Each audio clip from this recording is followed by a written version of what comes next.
एक बार की बात है, एक गांव में एक बूढ़ा आदमी रहता था। वह बूढ़ा आदमी अपने बेटे से बहुत परेशान था, क्योंकि उसका बेटा बहुत ही नालायक था। वह कोई काम नहीं करता था और बस गांव में इधर से घूमा करता था। तो एक दिन उस आदमी ने अपने बेटे को सबक सिखाने को सोचा।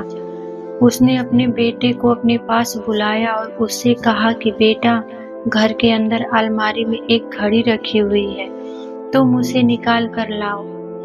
लड़का घर के अंदर गया और उस घड़ी को बाहर निकाल कर लाया। फिर उसके पिता ने उससे कहा कि अब तुम एक काम करो, इस घड़ी को अपने साथ बाजार में लेकर जाओ और जितने लोग भी तुम्हें मिलेंगे सबसे तुम इस घड़ी की कीमत पूछ कर आना। अब वो लड़का उस घड़ी को लेकर बाजार में चला गया। उसने बाजार में सभी लोगों से उस घड़ी की कीमत पूछी। किसी ने उस घड़ी की कीमत 500 बताई, किसी ने 1000 तो किसी ने 800। सभी लोगों ने उस लड़के को उस घड़ी की कीमत अलग अलग बताई और कई लोगों ने एक जैसी। वह लड़का अपने पिता के पास वापस आ गया और उसने उनसे कहा कि पिताजी, सभी लोगों ने इस घड़ी की कीमत अपने हिसाब से बताई। किसी ने 500, किसी ने 1000 तो किसी ने 800। अब उस बूढ़े आदमी ने अपने बेटे से कहा, बेटा ठीक है, घड़ी को तुम अलमारी में रख दो और जाओ। अब अगले दिन फिर से उस बूढ़े आदमी ने अपने बेटे को अपने पास बुलाया और उसे फिर से अलमारी से घड़ी लाने को कहा।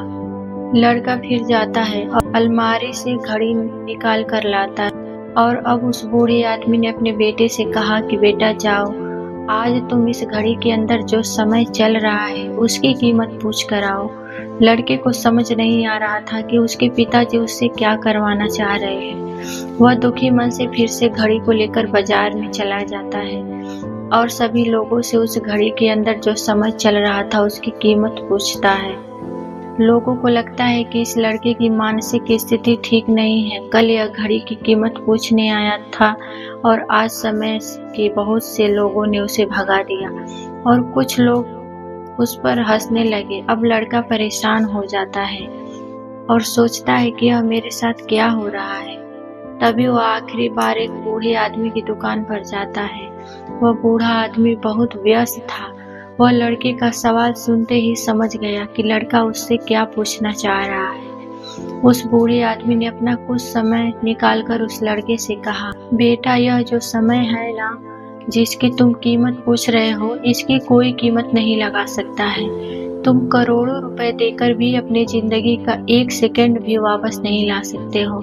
इसलिए इस टाइम का सही उपयोग करो। टाइम की एक अच्छी बात है और एक बुरी बात है। बुरी बात यह है कि टाइम गुजर जाता है और अच्छी बात यह है कि तुम उसे किन चीजों में गुजारते हो, यह तुम्हारे हाथ में होता है। सभी के पास दिन में 24 घंटे होते हैं, अमीर के पास भी और गरीब के पास भी। बस यह तुम्हारे हाथ में है कि तुम उस टाइम से क्या नया कर सकते हो। तो अपने एक पल का एक हिसाब रखो कि तुम उन्हें किन चीजों में उड़ा रहे हो। उस बूढ़े आदमी की बात सुनकर उस लड़के की आंखें खुल सी गई, मानो उसमें आ गया हो। और फिर वह अपने पिताजी के पास उस घड़ी को लेकर गया और उन्हें सारी बात बताई और उस दिन के बाद से उस लड़के की जिंदगी बदल गई। दोस्तों, कहते हैं कि टाइम सबके लिए फ्री है, लेकिन वह अमूल्य है, वह कीमती है। तुम उसे खरीद नहीं सकते हो, लेकिन तुम उसे इस्तेमाल कर सकते हो। तुम उसे रख नहीं सकते हो, लेकिन तुम उसे खर्च कर सकते हो। और अगर एक बार तुम इसे गंवा देते हो तो तुम इसे कभी भी वापस नहीं पा सकते हो। अपने टाइम का सही उपयोग करो। दोस्तों, कहानी अच्छी लगी हो तो प्लीज़ लाइक सब्सक्राइब जरूर करें। धन्यवाद।